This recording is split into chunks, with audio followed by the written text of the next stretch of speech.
예수 그리스도의 영광에 대한 그 반응이 어때야 되는지 우리가 생각해 보고 있습니다. 하나님께서 부으시는 그 은혜와 영광 가운데서 우리가 정신을 바짝 차리고 정말 볼 수 있어야 될 것을 봐야 된다는 것입니다.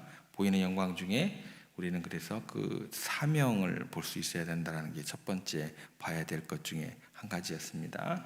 그 사명이라는 것은 먼저는 하나님을 기쁘시게 해야 되는 것이고, 그리고 사명이라는 것은 정말 타인을 향할 수 있는 그 방향성, 타인을 기쁘게 하는, 그러니까 하나님 사랑, 이웃 사랑에 대한 그런 내용이 사명의 첫 번째, 두 번째 주제였고, 오늘은 우리의 사명 속에서 예수 그리스도를 발견할 수 있어야 된다라는 그 사명에 대한 마지막 시간입니다. 사명 속에서는 예수 그리스도를 우리가 나타낼 수 있어야 된다라는 거예요. 그래서 이 변화산의 그 사건이죠. 우리가 읽었던 본문은 변화산의 사건은 예수님의 신성에 대해서 명확하게 이야기를 해주시고, 그 신성으로 끝나는 것이 아니고 그 신성이 어디로 연결되냐면 사명이 어떤 것인가로 이렇게 드러내는 중요한 연결고리가 됩니다.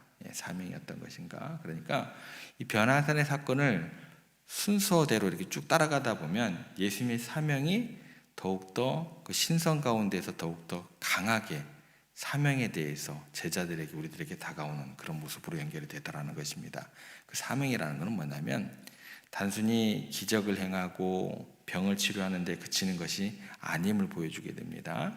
그 사명의 방향성을 보여주는데, 그 방향성은 뭐냐면 바로 우리의 죄와 또 죽음에서 우리를 구원하시고 그 하나님과의 관계를 회복하는 곳을 향하는 그 방향성으로 이렇게 연결이 되는 거예요.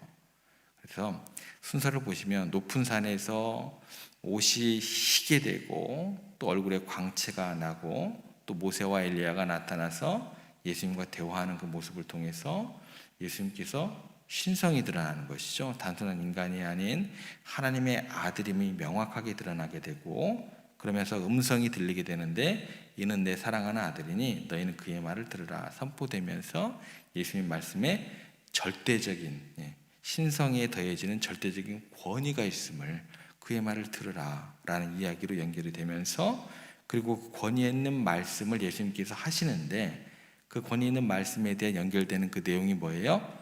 우리의 죄를 대신 지시고 고난받으시고 십자가에 죽으실 것을 말씀하시고 정말 그 길을 가셨고 우리에게 영원한 구원의 길을 열어주셨다라는 거예요. 힘이 없어서 끌려가는 십자가의 길이 아니라는 거예요.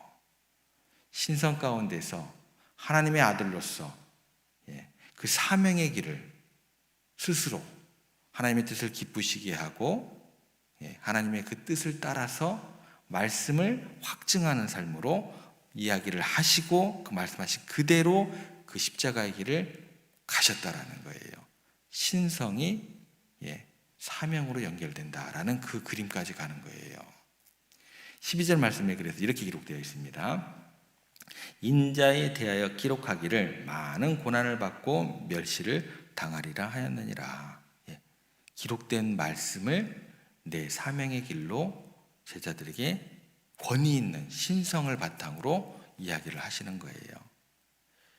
예수님은 제자들에게 영광 중에 나타나시니 곧바로 예루살렘에 가서 많은 고난을 받고 멸시당하며 죽을 것을 말씀을 통해서 이야기를 해주십니다.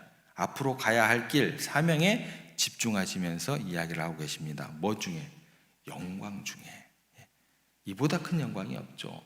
세상에 그 어떤 빨래로도 희귀할 수 없는 옷의 색감이 나왔고, 또 그 햇빛과 비교할 수도 없는 얼굴의 광채가 나왔었고, 그 누구와도 비교할 수 없는 모세와 또 엘리야와 같이 이야기를 하는 중에 또 하늘에서 음성이 들려서 하나님께서 직접 사랑하시고 기뻐하시는 자라는 것, 너희는 그의 말을 들으라는 그 권위 있는 말씀의 그 능력까지 더해 주신 그 상황 가운데서 이 말씀은 이사야서 53장 4절 5절에서 고난받는 종의 예언으로서 예수님의 고난과 죽음을 정확하게 예언했던 말씀을 예수님께서 다시 한번 확증하신 내용이에요. 아무런 얘기가 들린다고 그걸 하나님의 말씀으로 들으시면 절대 안 되십니다. 그거는 귀신이 여러분들에게 하는 얘기가 될 수도 있어요. 절대로 그런 건 아니에요. 기도는요, 내가 들려진 말씀이 성경적으로 진리에 합당한 말씀인지 반드시 검증이 돼야 된다는 거예요. 그게 사명이고 우리를 이끌어 가시는 하나님의 방법입니다. 아무런 얘기, 아무 말 대잔치가 기도가 아니에요. 기도에 대한 그 하나님께서 우리들에게 주시는 어떤 하나님의 말씀이 아니다라는 거예요. 이사야 53장 4절에서 5절에는 어떻게 이제 그 권위 있는 말씀에 대한 것들이 성경을 통해서 이렇게 우리들에게 얘기가 되느냐 하면, 그는 실로 우리의 질고를 지고 우리의 슬픔을 당하였거늘 우리는 생각하기를 그는 징벌을 받아 하나님께 맞으며 고난을 당한다 하였노라. 그가 찔림은 우리의 허물 때문이요 그가 상함은 우리의 죄악 때문이라. 그가 징계를 받음으로 우리가 평안을 누리고 그가 채찍에 맞음으로 우리는 나음을 받았도다. 예수님께서 우리의 죄를 위해서 얼마나 큰 희생을 치르실지 그런 보여주신 예언의 말씀입니다. 이 말씀을 예수님께서 영광 중에 다시 한번 제자들에게 확증시켜 주시는 장면입니다. 그리고 그 하신 말씀 그대로 예수님은 고난과 죽음의 길을 우리를 위한 사랑으로 인해서 기꺼이 걸어가시겠다라는 것이죠. 그리고 걸어가셨어요. 그리고 정말 그 구원의 문을, 구원의 길을 우리 가운데 열어주셨다라는 것입니다. 그래서 예수님의 이 희생이라는 것은 뭐냐면 단순히 육체적인 고통을 넘어서는 거예요. 우리의 모든 죄악과 멸시까지 감수하신 깊은 사랑의 표현이 되는 것입니다. 그러면 이 예수님의 이 헌신적인 모습은 우리에게 큰 감동을 주게 되는 것입니다. 신성을 가지신 그분께서 권위 있는 말씀으로 하나님의 뜻에 따라서 그 길을 사랑으로 감당하시는 그런 십자가의 길이기 때문에, 그래서 우리는요 십자가의 길이 그냥 끌려가는 길이 되어서는 안 된다는 거예요. 우리 가운데 있는 감동을 통해서, 우리가 스스로 자원함을 통해서 우리가 갈 수 있어야 된다는 것입니다. 그래서 우리 가운데 주어지는 건 뭐예요?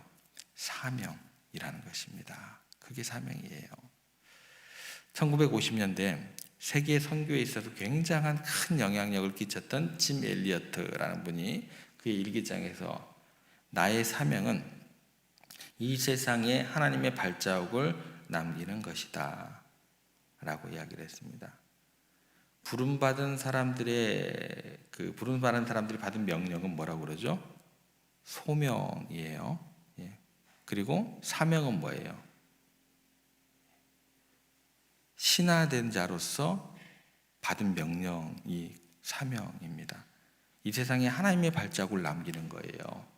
내 발자국이 아니에요. 사욕이 되는 거죠. 그렇게 돼버리면. 그가 또 이렇게 얘기를 합니다. 주님, 오래 살기를 구하지 않습니다. 다만 주님을 위해서 내 삶이 불타기를 원합니다 라고 고백을 했습니다. 그게 짐 엘리어트의 사명이다라는 것이었습니다. 그는 인생에 있어서 부름받은 자로서의 어떤 그 소명에 기초해서 내가 하나님의 종된 자로서 내가 어떠한 것이 중요한 것인지 볼 수 있는 것을 보는 눈을 가졌던, 그렇게 고백을 했던 사람이었던 것 같습니다. 괴테가 이렇게 얘기를 했습니다. 자기 자신의 인생 목표를 명확히 하고 사는 사람을 존경한다라는 거예요. 이렇게 이야기를 했어요. 우리 모두는요 부름받은 자로서의 그런 어떤 소명 더하기, 또 삶의 목표가 명확해야 될 것 같습니다. 우리의 목표는 무엇이냐? 무엇을 위해 살아갈 수 있을 것이냐? 예수 그리스도가 없는 우리의 사명은 사명이라기보다는 그저 공허한 목표에 불과할 것이다라는 거예요. 예수님은 우리의 삶에 진정한 가치와 의미를 부여해 주시기 때문에 우리는 예수님 안에서 진정한 의미와 목적을 우리가 발견할 수 있어야 된다라는 것입니다. 그게 사명이다라는 거예요. 우리의 사명은 예수님처럼 하나님을 기뻐하게 하는 삶이 되어야 할 것이고, 항상 하나님의 뜻에 따르셨고 하나님 기쁘시게 하기 위해 모든 것을 하셨던 그 예수님을 우리가 본받아야 하는, 닮아가야 하는 그런 삶을 걸음을 할 때 가능할 것이다라는 것입니다. 그러면 이거는 단순히 종교적인 행위가 아니에요. 우리 삶 전체가 하나님께 영광을 돌리는 삶이 되어야 한다는 것입니다. 예수님의 사랑을 그 순간 우리가 세상 가운데 나타낼 수 있다는 거예요. 빌 맥체슨이라는 사람이 있었습니다. 28살의 젊은 나이에 콩고 내란 때 살해된 미국의 선교사라고 합니다. 이 젊은 선교사님이 콩고에 가기 전에 지은 시가 나중에 이렇게 이제 알려지게 됩니다. 1961년 정도에 그때 콩고 내란이 있었나 봐요. 그때 이제 돌아가신 걸로 제가 읽었던 것 같고, 그 가기 전에 지었던 시가 나중에 이제 세상 가운데 드러나게 됐고 많은 사람들의 감동을 주게 되었다고 합니다. 그 시의 내용은 이렇습니다. 길지만 제가 읽어드리고 오늘 사명에 대한 이 내용을 마무리하겠습니다. 아침 8시, 나는 햄과 계란으로 마련된 아침 식사를 하고 싶습니다. 1시가 되면 잘 구운 스테이크로 점심을, 그리고 일과를 마친 후 다시 저녁을 들겠습니다. 방마다 전화가 있고 부드러운 카펫이 깔려있는 마루와 예쁜 커튼으로 꾸며진 문, 그런 초현대적인 집을 갖고 싶습니다. 사랑스러운 것들로 잘 정돈된 아늑한 방, 스프링이 들어있는 푹신한 안락의자, 그리고는 조그마한 텔레비전 한 대를 갖고 싶습니다. 물론 주의 깊게 프로그램을 선택합니다. 나는 또 최신 유행의 조끼와 정장이 가득한 깔끔하고 멋진 최고급 옷장을 갖고 싶습니다. 크리스찬은 왜 최고급을 가질 수 없나요? 그러나 그때 나는 너무나 분명하게 말씀하시는 내 주인의 음성을 듣습니다. 갈릴리의 비천한 자, 나를 따르렴. 공중의 새도 보금자리가 있고 여우도 쉴만한 굴이 있으나 나는 내게 잠자리도 줄 수 없구나. 내 자신은 머리둘 곳조차 없는 자란다. 수치심으로 나는 고개를 떨굴고 울부짖습니다. 어떻게 내가 십자가에 달리신 그분을 멸시할 수 있는가? 그분이 가셨던 길, 기도로 지새운 그분의 수많은 밤들을 어찌 내가 잊을 수 있겠는가? 한 조각 음식도 없이 주님은 40주야를 홀로 금식하셨습니다. 멸시당하고 거절당하신 채 그분은 계속 그 길을 가셨고, 성전의 휘장이 찢겨져 나갈 때까지 그분은 멈추지 않으셨습니다. 슬픔과 번민을 겪은 안식을 줄 아무런 육신의 친구도 없이 하나님께 버림을 당한 자, 예언자가 말하기를 그는 모욕을 당하시고 매맞은 바 되시고 병들었으며 그에게서 붉은 피가 흘렀습니다. 그가 정녕 하나님이시고 나를 위해 죽으신 분이실진데 죽을 수밖에 없는 인생인 내가 어떤 희생을 드린들 그보다 더 하겠습니까? 예수님을 위해 내가 바로 그 일을 하렵니다. 그렇습니다. 그분이 가신 그 길을 나도 가렵니다. 그 어떤 다른 길도 나의 하나님을 기쁘시게 할 수 없으므로 이것이 나의 선택입니다. 영혼을 위한 나의 선택입니다. 콩고 가기 전에 이 시를 쓰고 가셔서 28살의 젊은 나이에 내전 때 선교하는 중에 돌아가셨다고 합니다. 여러분, 우리들 가운데 하나님의 영광과 은혜가 주어질 때 그 은혜와 영광에 도취되어서 어떤 것이 정말 중요한 것인지, 어떤 길이 정말 생명의 길인지, 어떻게 우리들에게 주신 그 은혜와 영광 가운데 소명 또 사명을 감당해야 될지, 그것을 놓치면 안 된다는 것입니다. 하나님께 주신 영광과 은혜 가운데 거하게 될 때 우리는 더욱더 명확하게 예수님을 바라볼 수 있어야 된다는 것입니다. 그분의 삶을 닮아가는 그런 고결한 삶, 더욱더 여러분들을 더욱더 영광스럽게 하시면 영광스럽게 하실수록 더욱더 주님을 영광스럽게 하는, 우리를 통해서 그분의 가신 길, 또 가신 모습들이 나타날 수 있는, 그렇게 그분을 영광스럽게 하는 여러분들과 우리 세종의 모든 성도들 되시기를 주님의 이름으로 부탁을 드립니다.